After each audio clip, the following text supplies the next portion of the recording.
Welcome everybody, hope you're well today. My name's Dan Latto. So today's session is not going to be a long session.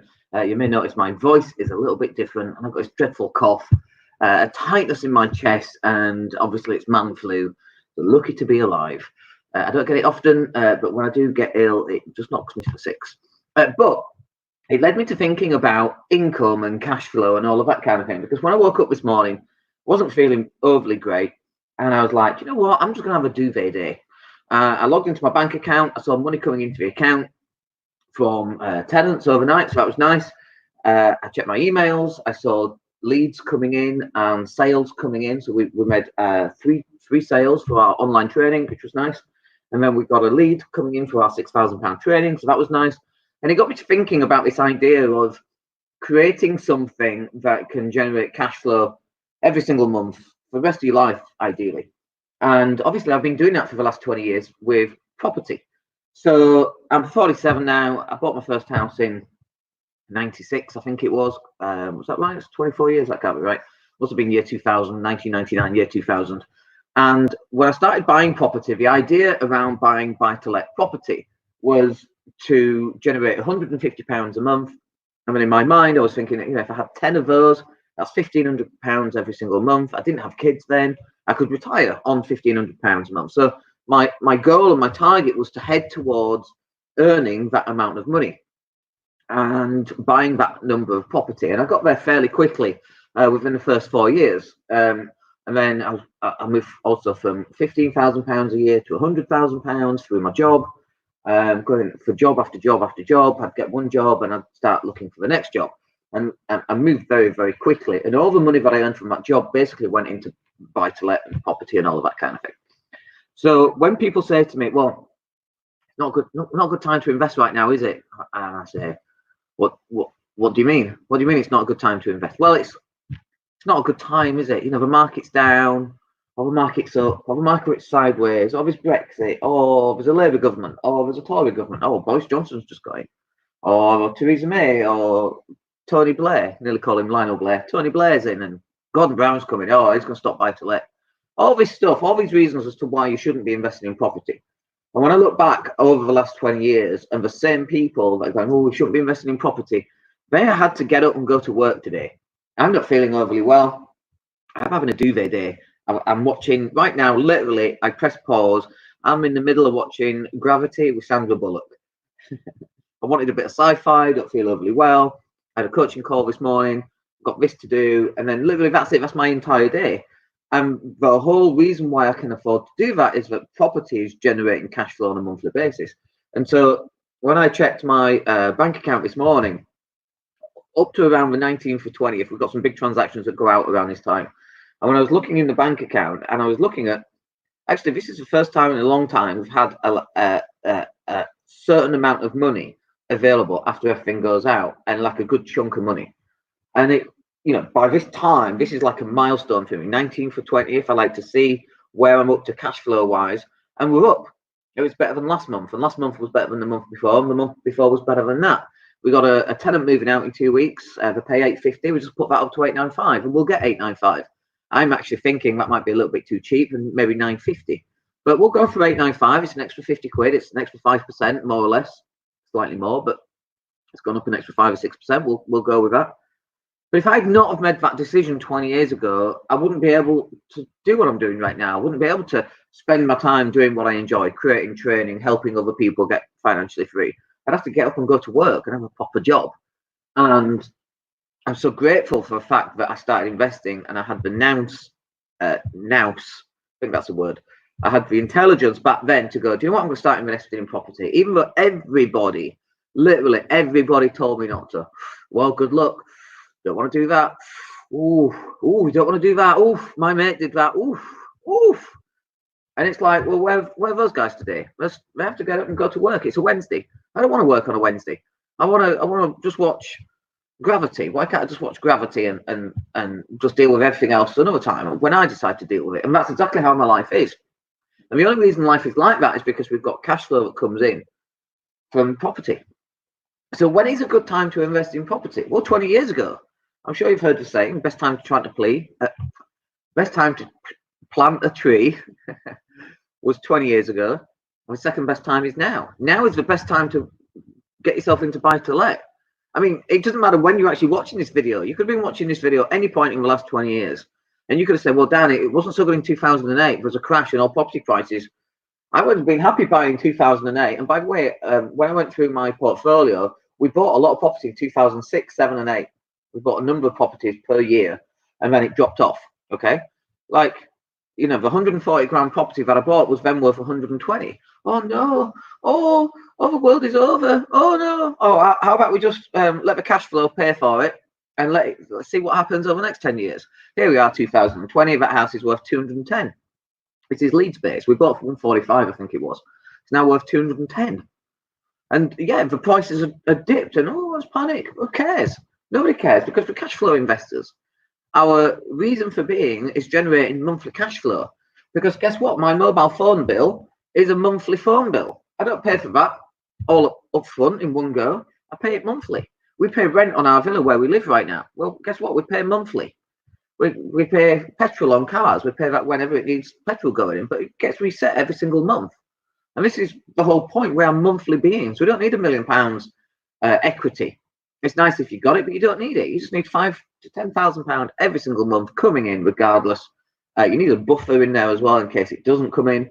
But you need, you know, £5,000 to £10,000 every single month coming in, and you can live off that. You don't need to be a multi-millionaire or anything like that. It's better if you are. It's better if you've got cash flow coming in from different locations as well. But you don't need all that stuff. It's just a distraction for you. So when is the best time to invest in property? The answer is now. Sorry, clearing my throat there because I've got man flu. So, and you know, let's look at where we are right now. What have we got? Well, we've got Brexit. What's going on with Brexit? Nobody knows. Still nobody knows, even though we're now Brexiting. But nobody actually even knows what that looks like. Well, we've left. Well, we haven't, have we? We're right in the middle now of another year of not knowing what's going on. So nobody's got a clue.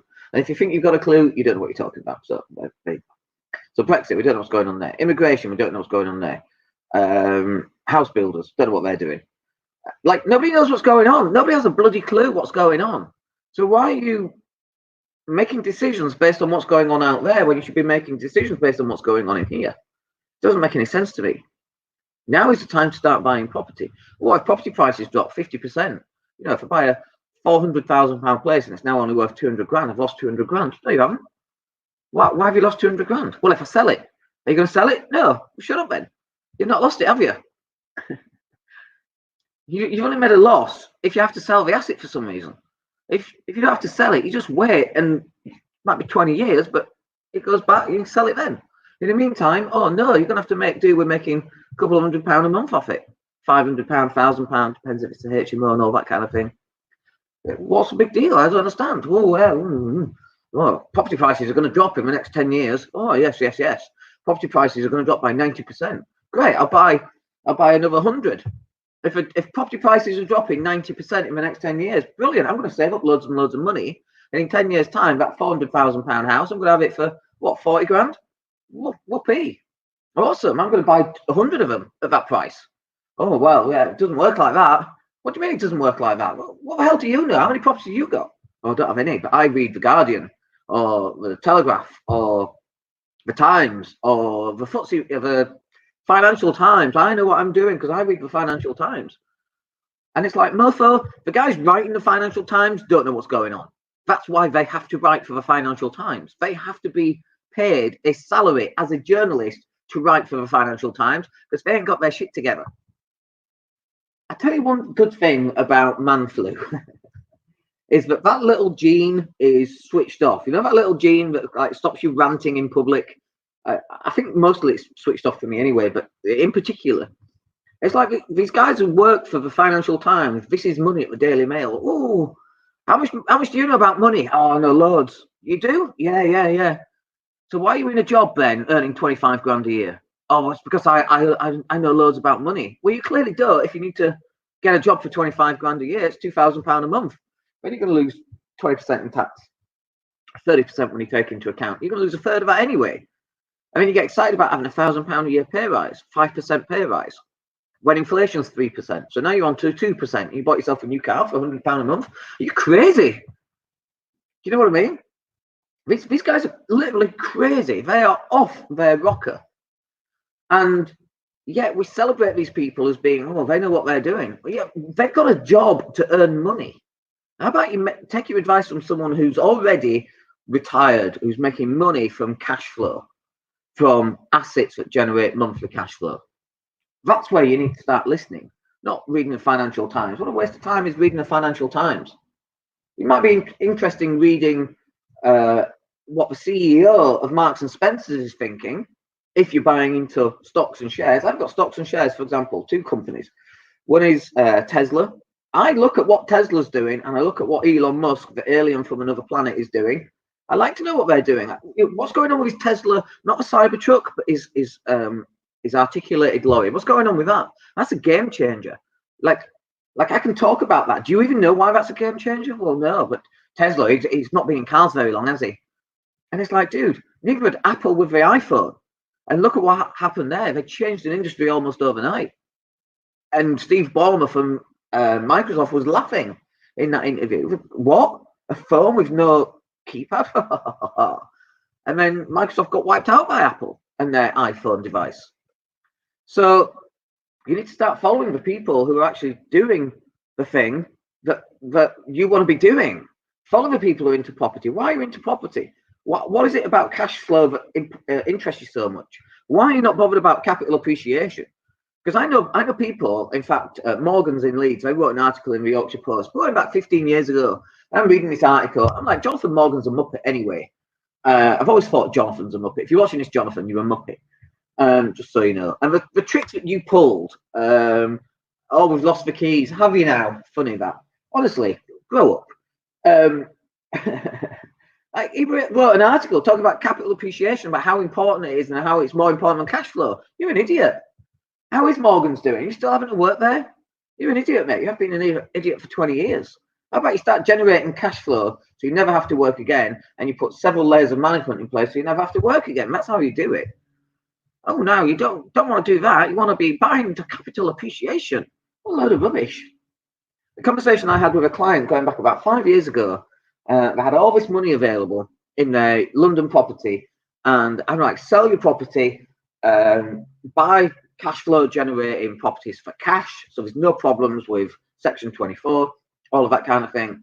And I'm like, this is what you need to do: sell that, buy into this. That'll generate you $3,000 to $3.5 grand every single month. You never have to work again. If you wanted to go around traveling the world, I'm like, you can do that on $3.5 grand easily. Like, you can set up in Bali, cost you less than £1,000 a month to live there, and then you got to spare $2.5 grand every single month to spend on whatever you want to spend on. Didn't do it. Still got that house, still having to go to this crappy job that they hate. Just doesn't make any sense to me. If you want to be cash flow rich, if you want to be financially free, you have to be looking at what the cash flow is going to generate, not capital appreciation. Unless you're buying specifically for capital appreciation, and that is part of your investment portfolio where you're also generating cash flow, you can do that. But if you want to be financially free is not 200 grand sat in the bank. Financially free is $5 grand a month coming in every single month. And you could say, well, I can do that as well, Dan, because I've got 200 grand sat in the bank. That's 40 months. What happens at 40 months? Nothing. You run out of money. Now you've got to go get a job. We don't want that. Start buying property. You can buy property up north for 65 grand. It's £15,000 down. How many of them can you make? Can you buy? You're making £200 a month. If you buy 10 of them, you need 150 grand. You've got 10 of them, 250 quid a month. You're £2.5 grand a month up. You never have to work again. Done. Then the question turns into, how quickly can you get 150 grand? Well, if you can save £1,500 a month for 100 months, is that 7.5 years, 8 years? You're retired. You're done. Bish bosh bish, done in 8 years' time. And then, by the way, might you get some capital appreciation? Maybe. Should you remortgage? Maybe.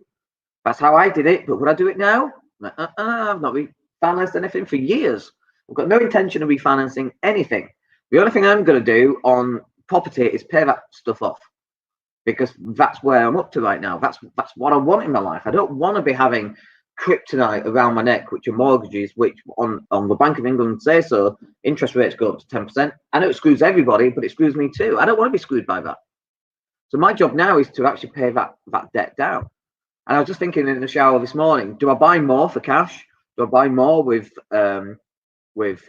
50% loan to value, 70% loan to value, or 25% loan to value. It's probably I put 50% in and mortgage the rest, and we're still looking at paying that stuff off. But I want to keep buying more and more and more, and then sell some in 10, 15 years, but then pay off all the others. I mean, it's all cash flow free.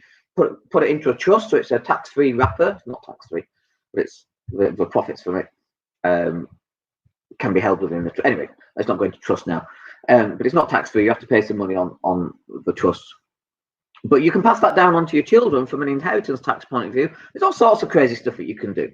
That's why we're working so hard now, isn't it? Because we want to generate income for our kids, so they don't have to go through the stuff that we had to go through. But then also, you've got to balance that with financial literacy, financial education, so they understand the beauty of cash flow. Generate cash flow again and again and again. Create a product. Like the training course on how to create a £27 training course. Buy that, it's 27 quid. And it'll show you how to make training courses that you can then sell again and again and again. I woke up feeling ill this morning, but I woke up with 3 sales at 27 quid. What is that? Is that £81? 81 quid. Do that times 30, £2.5 grand a month. That's not bad. But you've got to create the thing in the first place. And just like you've got to be creating property in some way. Rent to rent is an option, but it's a short-term option because you don't own the asset. And you could say, well, nobody really owns property. Try not paying council tax on a property and see how long you own it for, because you're being caught. Property's taken from you to pay for council tax. You're in prison. Nobody really truly owns anything. But rent to rent, you definitely don't own anything. Your name's not even written down on any ownership figures at all. You're just renting from somebody. It's not a bad process to get into it, but the profits from that should all go into buying yourself a buy-to-let property that you're going to hang on to, pay down the debt over the next 25 years, and then you've got it. Put it into a trust, pass it down to your kids. Now they never have to work, or they can go out and just be a nurse if that's what we want to do. We want to go out and help people, or we want to go out to third world countries and help volunteer and get life experience that way. This is why we do this whole thing, is so that then our children can benefit from our experience and our knowledge of building assets, and they get to benefit from the cash flow that they provide. You should be buying property. There's no good time. There's no bad time. There's no right time. There's no wrong time. They're just now. Buy the goddamn thing. But there are a couple of rules that you've got to follow. It's got to be profitable from day one. So I remember seeing an article, and we're buying a house, 100 grand. It's going to cost 40 grand to spend on it to do it up. So they had like 10% deposit back in those days, 10 grand, plus another 40 grand. We've now spent £50,000, but it's generating £600 a month in rental income against a mortgage of 90,000. That's crazy. You call it 100 grand at what, 3%? It's about what, 2,750, about £225 a month mortgage, £600 a month income, £400 up. What, on a £50,000 investment? That's crazy. What a rubbish return on investment. This was in a property investing magazine, and we're going, well, it's not profitable now, but in 10 years time it will be. Well, that's stupid. What are you investing in for 10 years time? Why not buy a property that's already done up, that generates cash flow now, today, puts money in your pocket? That's what an asset does. My kids, by the way, going back 3 or 4 years ago, the youngest one was 7, the eldest was 11, 10, 11, and they could tell you what an asset was. What's an asset? Something that puts money in your pocket. Okay, can you give me an example? Well, like a house. Great. What's a liability? Something that takes money out of your pocket. Can you give me an example? Oh, a car. Great. Can you give me an example of how you could turn that into an asset? Yeah, you could be a taxi driver or rent it out. Perfect. Well done, kids. They understand that 7 or 8 or 10 or 11, whatever ages they were, they understand that an asset is something that puts money in your pocket. That's what you should be buying or building or creating. The training course is an asset. I spent time creating, I think, 115 videos over 16 different modules. That's done. I don't even have to touch that now. And one of the pre-sales today came in for that. But I created that 2 weeks ago. This morning, I got paid one of them for it. The other property sourcing training that we do, I created that January, I think it was. I think it was January. And we sold hundreds of copies of that at £27 each.